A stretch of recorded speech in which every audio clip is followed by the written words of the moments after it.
My name is Bahar. For the last 20 years, I have lived the same day over and over again, folding clothes, cooking meals, helping my children with homework, and waiting. Always waiting for something, maybe a thank you, maybe just a smile. But life is not a fairy tale. It is a slow river carrying you quietly until one day you realize you are drowning. The day begins like any other. I open my eyes before the sun rises. The house is silent. Only the soft sound of the clock ticking reminds me that time is moving. I tiptoe to the kitchen. I prepare breakfast: eggs, toast, tea, fresh juice. Everything ready before anyone even stirs. My son Umit, full of teenage energy, stumbles in first. He is hungry, impatient, already scrolling on his phone. My daughter Zainab, a little more delicate, follows. She mumbles good morning. At least she notices me. And then there is Timer, my husband, the center of the house. He walks in dressed sharply like always. A doctor, a man with a purpose. He glances at the table, barely meeting my eyes. "Where is my coffee?" he asks. I smile even when I feel the small sting. It is coming. It always is. Today is important. There is a big event at Timer's hospital. A party to celebrate the new department opening and of course Timer's promotion. I iron his suit carefully, polish his shoes, and double-check the guest list he handed me. The house buzzes with preparations. I remind the kids to behave. I call Timer's mother to confirm her arrival. I even press my best dress, a soft blue one that I have not worn in years. I hope maybe tonight Timer will look at me the way he used to. Maybe tonight he will see me again. We arrive at the hospital's grand hall. It is already filled with people, laughter, clinking glasses, music floating in the air. Everyone greets Timer warmly. "Dr. Timer, congratulations." "Timer Bey." They shake his hand, pat his back. He smiles proudly. He basks in it. And I stand beside him, smiling too. Invisible. I greet a few people, the wives mostly. We talk about children, recipes, the weather. Nobody asks me what I do. Nobody knows that I once had dreams bigger than this building. Once I wanted to be a doctor too. But life had other plans. As I make my way through the crowd, I hear whispers. "That is his wife. She looks tired." Well, she gave up her career for him, did not she? Their words stick to me like wet clothes. I try to brush them off. I laugh when I need to. I smile when it is expected. Inside, I am shrinking smaller and smaller. But I cannot ruin this night for Timer. Not after everything. The hall quiets down. Timer is called on stage. He speaks confidently, thanking his mentors, his colleagues, even the hospital staff. He talks about sacrifice, hard work, perseverance. Not once does he mention me. Not once does he mention the woman who stayed up all night when he studied for exams, who worked 2 jobs when he was in residency, who raised their children while he built his empire. I clap like everyone else. But my hands feel heavy. Later, as the guests drift away, Timer and a few others decide to have a small after party. "I will drive the kids home," I offer. He barely glances at me. "Good, I will be late."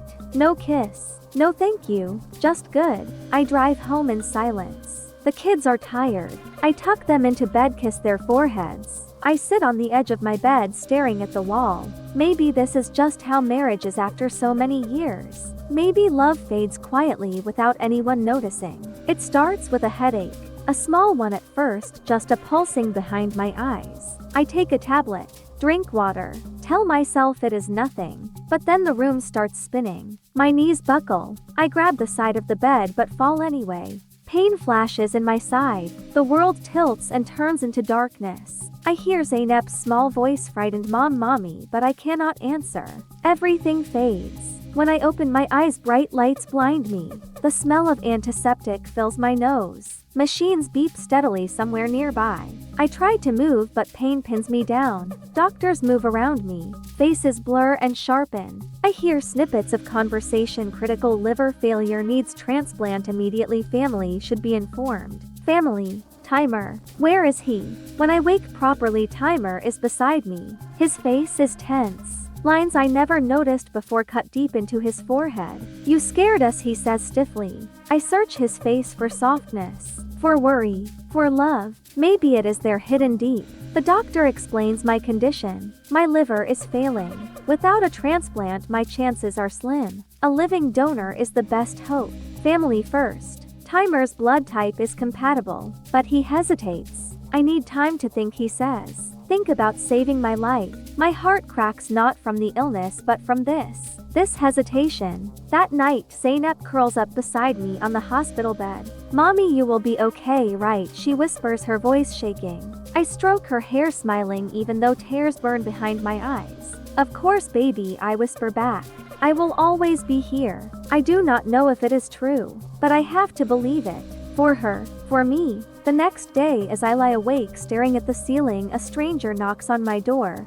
A young doctor, kind eyes, warm smile. "Dr. Evren," he introduces himself. He says he will be handling my case now. He speaks gently, like I am not just another file on his desk. For the first time since all this started, someone looks at me, really looks at me, and sees a person. Not a burden. Not a failure. Just Bahar. In the waiting room, I hear them arguing. Timer, his mother, even Umit raising his voice. Why should Timer risk himself? Maybe there is another way she will understand. Understand that I am not worth saving. I squeeze my eyes shut. I should not have to beg to live. Finally, Timer returns. His face is set, cold. "I cannot do it," he says simply. "I am sorry, Bahar. It is too risky. The kids need me. The kids need me too." I want to scream, but I do not. I just nod. Because what else is there to do? He pats my hand awkwardly, like I am a patient he barely knows. And then he leaves, leaving me behind. Again, Dr. Evren does not give up. "We will search the donor list," he promises. There is still hope. Hope. A small, fragile thing, but it is enough. For now. That night, after everyone leaves, I stare out of my hospital window.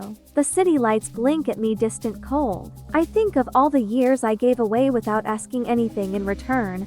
All the birthdays forgotten. All the anniversaries ignored. All the dreams buried. Was it worth it? I do not know anymore. A nurse brings me a small paper. Someone left it anonymously. 4 words are written: "Find your real strength." I clutch the note tightly. Outside, a storm brews in the night sky. And somewhere deep inside me, something stirs for the first time in years. Not sadness. Not fear. Something else. Something stronger. Part 2 will be uploaded tomorrow.